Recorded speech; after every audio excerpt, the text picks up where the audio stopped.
The Karnataka High Court hearing has raised a lot of questions rather than answers given on the Bengaluru RCB victory celebration stampede. The government has said that the event planning and security was being handled by Royal Challengers Bangalore. They have contradicted their earlier claim of 5,000 police personnel being present and revealed that 1,380 police personnel were deployed. Whether that was enough to handle lakhs of RCB fans present at both the Vidhan Sauda and the Chinnaswamy Stadium is another question we must ask. Over the next 30 minutes, we look at the incident in detail and then, of course, ask the pertinent question: who really will be held accountable? A magisterial inquiry is being conducted and the state government has said that action will be taken on the basis of the report prepared after 15 days. What's pertinent to note is that 11 people lost their lives, mostly young Royal Challengers Bangalore fans. How was a celebration this grand turned into one of the most horrible stampede tragedies? We first look at the stadium layout, viewers, to give you a better idea of what exactly happened. Let's put this out on our screens quickly. This is what essentially the Chinnaswamy Stadium layout is like. There are several, of course, there's the cricket field and then there are several stands right here, as you can see. And we've now been informed that there are a total of 21 gates into this particular stadium. What we've learnt from our sources is that gate number 12 right here, which is next to B ground, was the main gate for the entry of all players. So all the players with the trophy were supposed to be entering from gate number 12 and then, of course, making their way to the stadium. Gate number 11, 12, 13, 14, 18, 19 and 21, essentially that's 7 gates in total, became the crowded gates, became gates where it became very difficult for the crowd to be managed. But interestingly, see, gate number 11, 12, 13, 14 are all in this part where the players were supposed to enter from, and then gate number 18, 19 and 21 are right here. So essentially, instead of opening up some of the other gates so that the crowd would disperse from this area and this area, none of these gates were really properly opened up, and we're told that this is where the problem started. In two parts is where the problem began. Gate number 9 and 10, so gate number 9 right here and right next to it is gate number 10, was reserved for the Karnataka State Cricket Authority members as well. So 2 gates reserved for KSCA members, 1 gate number 12 reserved for the players, and essentially we're learning 7 gates is where the problem started to occur. Now at gate number 7 right here, which is away from the initial crowded areas which we've earlier marked out as well, gate number 7 is where a rumor began that there are free tickets, and that's when the stampede essentially started. So the problem started right here from gate number 7, where people learned that there are potentially free tickets for entry into the stadium, and that's when the stampede-like situation started. Joining me on the broadcast is Mr. Bhaskar Rao, former Police Commissioner of Bangalore, Professor Shekhar Vijayan, sports journalist and commentator, and Mr. Irfan Saeed, Managing Director and Head Coach of the Karnataka Institute of Cricket, with us as well. Let me begin with Shekhar Vijayan. Shekhar, before I come to some of the images and the sequence that explains how the stampede really occurred, why do you think that when a decision has been taken by the state authority that they will grant permission to RCB to hold this particular event in Bangalore, why would you have 21 gates but not really open up all of them, or have some sort of an idea of what kind of crowd one could possibly be expecting at such an event? Why is it that and the reason why I asked that, Shekhar, is that there were 2 teams in the finals, right? It was known that either one of them will win. And that gives you, as the manager of the team, as well as some of the people within the state which you're representing. Had it been Punjab, I'm sure the Punjab team would have been in touch with the state administration beforehand. Some sort of preparation is made, right? That in case we win, this is what we're going to do. So I'm sure you're in the final of the IPL. You do have a realization that there's a 50-50% chance that you'll win this. RCB wins. They decide that within 48 hours they want to hold this major victory rally in Bangalore. It's a very emotional moment. We know how people feel about cricket in this country, and you're winning your maiden title, so you want to do that victory parade. It's a huge deal. So why do you think today in the FIR, RCB becomes the prime accused and the state government essentially just gets to wash away from any responsibility and accountability, when the Chief Minister and the Deputy Chief Minister, Shekhar Vijayan, wanted to be a part of the parade? They wanted to come and hold that trophy. Absolutely, Devika. So, see, the fact of the matter is, they were caught like rabbits, caught in the middle of headlights, in the night. And the fact that there was no proactiveness shown by the state government, they ideally have to work with different stakeholders here. The fact that you mentioned there are so many gates which are not opened as yet, and we had a situation where at least around 3 lakh, hungry fans, eager fans were standing outside the Chinnaswamy Stadium waiting to get in, while the Chinnaswamy Stadium's capacity is around 35,000 odd people. That's the first thing. Second thing is, there was so much of a communication lapse. In a situation like this, you're playing a tournament which is so big, so popular, so paramount. There's so much of money, there's so much of stakes involved. You don't have a situation where anybody from the RCB team talks to the stadium and organizes and tells them that, we are coming in tomorrow. There needs to be security in place, there needs to be things in place in terms of fans coming in. When you know that RCB, there is a huge fan base for the Royal Challengers Bangalore team. They're winning a cup after 18 years. And the fan base is very strong, very loyal, very affectionate, very trusting. The fact that all this happens, and in spite of that, it looks like, it's such a shoddy job in terms of the preparation, in terms of the infrastructure, in terms of, the policemen being positioned, the number of policemen. You've got more policemen inside the stadium than outside the stadium. I have friends who had gone for this and they had a very, very bad experience. There were people who went there because they wanted to experience this firsthand, in spite of a lot of people telling them not to go. The point is, WhatsApp groups were having a meltdown because people went in, there was a stampede which was happening in front of them, and things happened.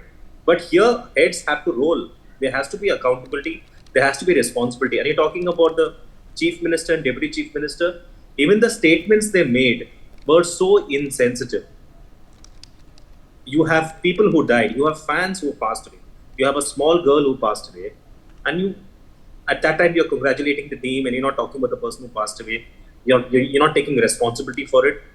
I don't know what kind of character is the government showing here. Because here there are multiple stakeholders involved in this. It's not just the state government.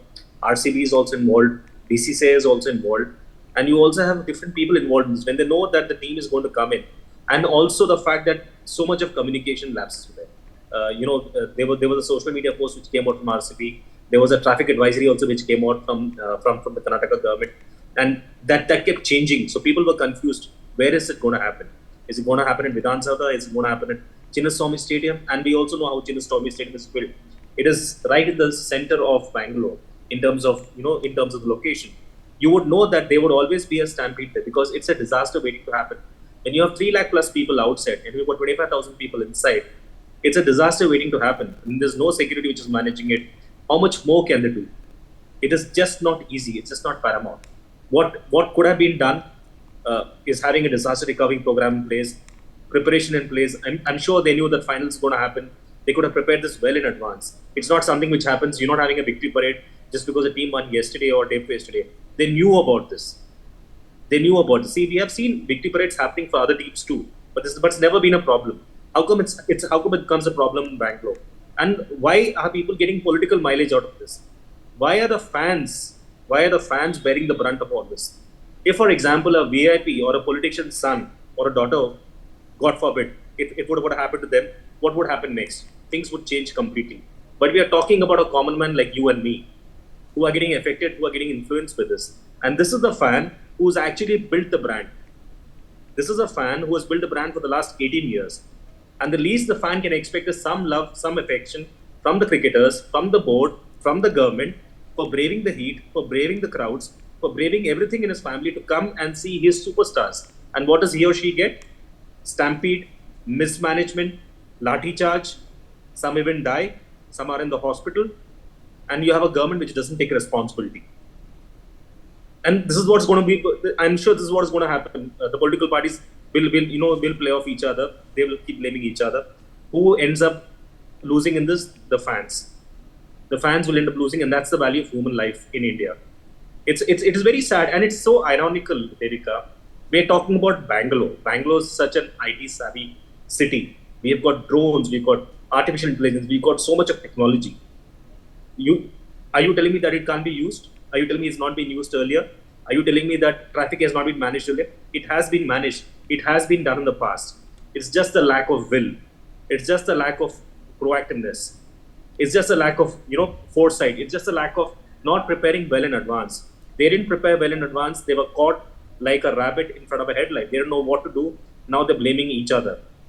At the end of the day, what has really happened here is, think about the children whose the parents whose children passed away. What did they do wrong? They had come to see their superstars, and they came with dreams in their eyes, and they go back as a dead body. It is so dastardly. It is so graphic. It is so gruesome. It is so bad. From the high of winning after 18 years to the situation where we are talking about the number of deaths, you can see from how high we have gone to how low we have come down to. But that is life. That is what has happened to all of us, because this is a situation which we all are facing right now. And I feel bad and I feel sad as a Bangalorean that this is what has come down to. That to a city which is so forward looking, which is 30 years ahead of other cities. We never expect this from our city. We expect ownership, expect accountability, and expect responsibility. Shekhar, while we were speaking, I was also trying to look, because I have not visited in person what the stadium is really like, and I was trying to see some of the gates, really tiny entrances, very tiny passages to the stadium. But clearly, if there was some sort of just a little bit of application of mind and sensitivity to the fact that we're living in India where it is very easy to gather a crowd. That's the bottom line. It's very easy for lakhs and lakhs of people to show up in a place which can only accommodate a few thousand, and that's precisely what's happened as well. Let me now quickly take our viewers through what we've learned from our sources as far as how the Stampede even began. As I told you, viewers, at 3 o'clock, we've learned that there was a rumor that spread of free tickets being available, and this rumor started at gate number 7, which is adjacent to Queen's Road, which I've just shown you. Thousands of people were already gathered outside this gate number 7. However, they were not allowed inside the stadium until 5:20 p.m. But as the rumor spread and it gained some momentum, we learned that about 600 to 700 people, mostly women who were in the crowd, they broke the gates open, which led to this stampede situation. But you can tell from the visuals itself that there was absolutely no crowd management. It's one thing to say that it became overcrowded and suddenly there were no people, suddenly there were more people, and that they broke the gates open. But sometimes in these situations, people are really left to fend for themselves. What do you do when hundreds of people are coming towards you and pressing you against the gate of the stadium? Obviously, it's going to break open. So I'm not sure whether the people standing there had some conspiracy or a plan to break those gates open, but that's essentially what happened. And due to this sudden impact, we're learning that 30 to 40 people fell at the same time, which is that's essentially what a stampede is. That's what happens, and very dramatic visuals have come in. You can almost tell in this one photograph that this person will either be seriously injured or will not survive the impact of what's happened. Imagine having tens of thousands of people walking all over you. How do you survive that? To avoid the stampede, we've been told that people even then started climbing on the walls. People were climbing on vehicles. This is what is left of a car outside the stadium yesterday, after thousands of people, in an attempt to save their own lives, would have probably climbed onto the car. And the police at this point in time estimated that around 50,000 people were standing close to one another within a 1 kilometer radius. That's where the problem began. So even though there were 21 gates, and perhaps on another day the crowd could have been dispersed and sent off to other gates and asked to wait, there could have been queue managers, there could have been proper police. We're now learning that within 1 kilometer radius there were 50,000 people. Then the lathi charge started near Cubbon Park Circle to disperse the crowd. But until then, clearly what had to happen had happened. So this is the tragic sequence of events that we know. Mr. Bhaskar Rao, former Police Commissioner, Bangalore, with us as well on the broadcast. Mr. Rao, I want to understand from you, sir, and I posed the same question to Shekhar Vijayan. If I were a part of, say, the RCB or a part of the Karnataka government, I would have somewhere, sir, known that my team will either win tomorrow or it won't win. If it wins, there has to be some sort of preparation in place, because there would possibly be a victory parade. There would be something, some meet and greet, something will happen surely in Karnataka and Bangalore, because that's the city that the team is representing. Why is it, in your perspective, that the state government just perhaps didn't apply any mind to what could possibly happen in Bangalore? May I speak? Yes, sir. See, the state government had different political priorities to conduct this entire program. They flew in the entire team from Ahmedabad to Bangalore at the cost of the state expense, and they put them in a 5-star hotel, and they wanted to felicitate them in 2 places which are not places earmarked for any public function. That is opposite the Vidhan Sauda and on the roads there. It's a prohibited area. You will appreciate that the police bandobast was going on Tuesday, right from evening when the match started, and the whole night policemen have been present to ensure that the celebrations pass peacefully. In fact, up to 7:30 a.m. of Wednesday, celebrations were going on. Then suddenly you spring upon the police force to conduct this program. The Commissioner of Police and the Director General of Police and the Additional DGP Intelligence pleaded with the Chief Minister that it would not be appropriate because the crowd is in a huge frenzy, and frenzy cannot be managed with lathis and weapons and tear gas, etc. Frenzy has to die down on its own. Not heeding to police, the organizers, that is the state government, were adamant to carry out this program, and basically because the players, it seems, told that they have got their bookings to go back to London on Thursday morning. So they were hell-bent on holding this, much against the opinion of the police commissioner and the staff.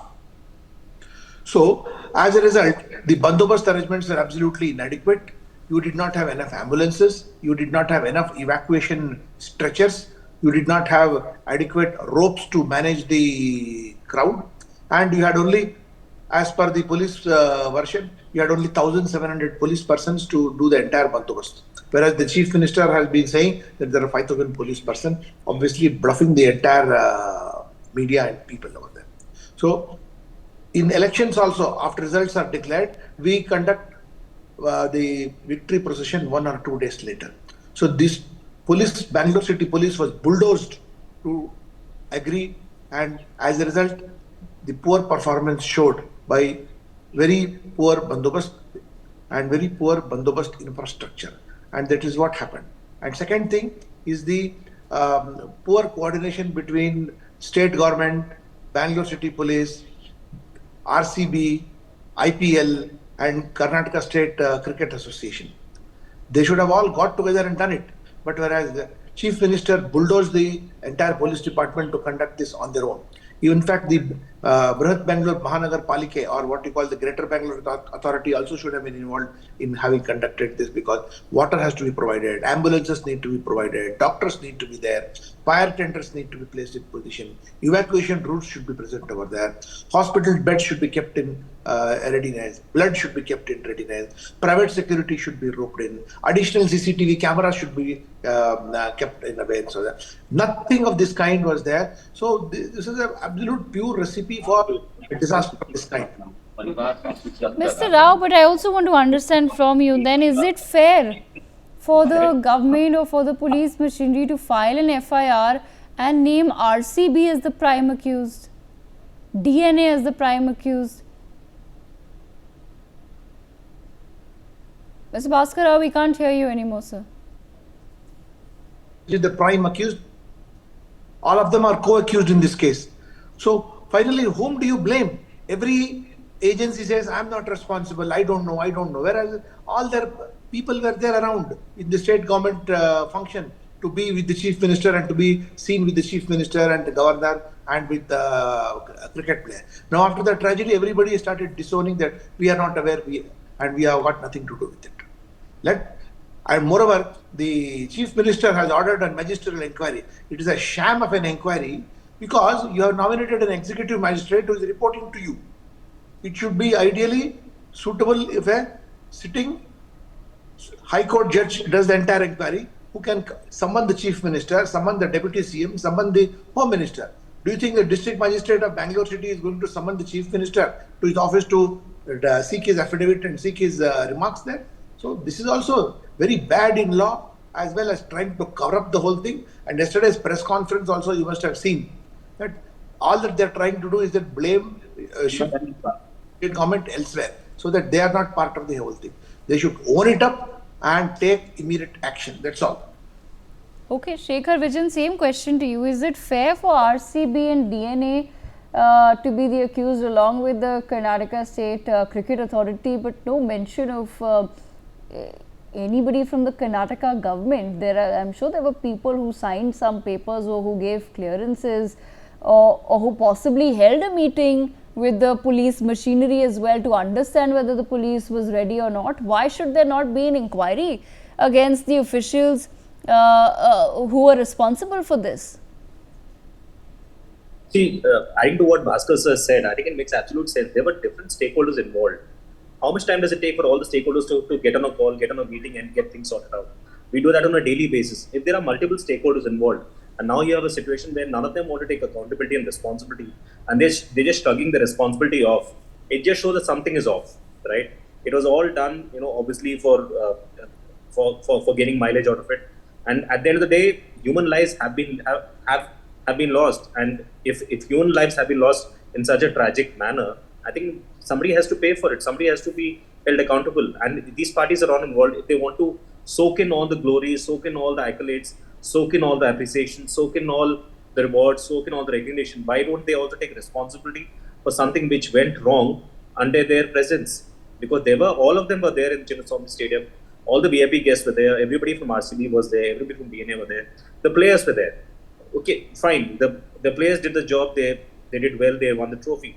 But the point is, there are different stakeholders involved. There is BCCA. There is the Karnataka, Karnataka Stadium, Karnataka players involved.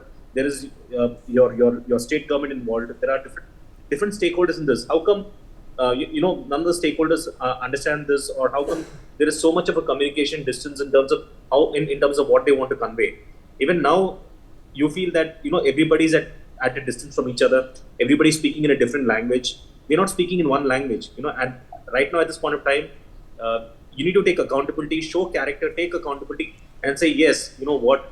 Something went wrong. We have not planned this very well. We take accountability for it and move forward, rather than shifting the blame on others and not taking but trying to take selfies and take videos with the players. See, social media. Everybody has seen things what they are.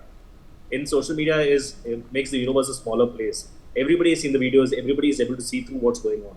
Everybody knows what's going on in Bangalore right now as we talk. So I think it's very critical that responsibility happens, accountability happens, heads should be rolled, and action should be taken, because the whole nation is watching this. It's not just India. People across the world are watching this because RCB has got a fan base across the world, and the fans don't want to feel disheartened here. They don't want to feel unloved. They don't want to lose their trust and faith in a brand which they built. Once again, I'm saying it's a brand which is built by the fans, not the other way around. The fans build it up. So cricketers are not, they have to also understand nobody's bigger than the game here. And to end in such a manner with from such a high of winning the IPL to now a situation where we're talking about deaths and we're talking about the gruesome manner in the way it happened. It's something which could have been controlled. It's something which could have been controlled very easily, but we couldn't do anything about Mr. Bhaskar Rao, interestingly, sir, bringing you back in the conversation, when we look at the timeline which we've put together, and it's running on our at the bottom half of our screen as well, it says that at 4:30 p.m. the Chief Minister felicitated the RCB players at the Vidhan Sauda. At the same time, metro services at Vidhan Sauda and Cubbon Park were suspended because there was overwhelming pressure of the crowd. 4:51 p.m. is when the first report of the stampede outside gate number 7 comes in. But 5:30 p.m. the RCB team is sent to the Chinnaswamy station, Chinnaswamy Stadium anyway. So even when there was a realization that lakhs of people have now gathered between the course of say 2 p.m. to 5 p.m. 5:30 you're expecting the team to be there anytime between 5 to 5:30, but you realize that too many people have come in. Whose call is it in that moment, sir, to then just call off the event or say that this can't happen? We could possibly look at a huge a huge safety lapse here. I am aware of all those things, madam. Now, the organizer, whoever says that I am the organizer, needs to be penalized. The state government is the organizer, and they have already treated it like kid gloves. You will be shocked of the conduct of the Chief Minister post this offence. Even before the function began, there was a stampede and 2 dead bodies are already brought in.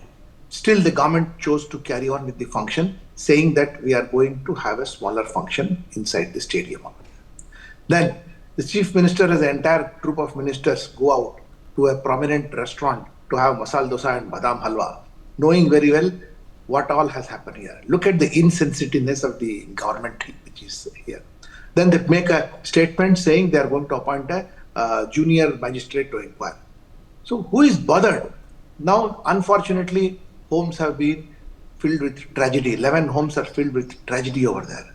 And state government is going to run its show from Monday onwards. All this is going to be here today, tomorrow and day after. Despite all this, do you think the state government, in the right senses, are they going to fix responsibility when they are themselves the culprits over there? They knew very well that it was impossible to carry on a function like this at such a short notice. In other places, after IPL matches have been won, 2 days, 3 days, 4 days later, celebrations have taken place. Less than 24 hours you carry out. You only handle frenzy and an unprepared, tired, distraught, unrested police force is battling the frenzy here with a confused KSCA which does not know which gate to open, which gate not to open, and leading to a stampede. No medical facilities are available. Health department is not contacted. The government was only interested in snatching the credit from the RCB team and taking upon itself. Look at the stupid and foolish way in which the Deputy Chief Minister is waving a flag, sitting in a government vehicle with escort and pilot and waving that RCB flag. If he wanted to be an RCB fan, he should get out of his car, take some other vehicle and do all this dancing and tamasha over there. He probably wanted to feel youthful, look young and identify with the youngsters there. He goes to the airport, he is in Vidhan Sauda, he is in the stadium, everywhere he is there and bulldozing and saying, my police should not be blamed, my police. Police is an institution of the government, it is not his family property that he should say it is my police, etc. And moreover, he is not even the Chief Minister. Look at the temerity, look at the language of arrogance they have engaged. 11 lives lost which are not going to come back, and very soon government will make all efforts to see that this incident itself is pushed into the background. And that is what unfortunately happens during these tragedies. Absolutely. I also have some breaking news coming in. I thank both my guests for joining us.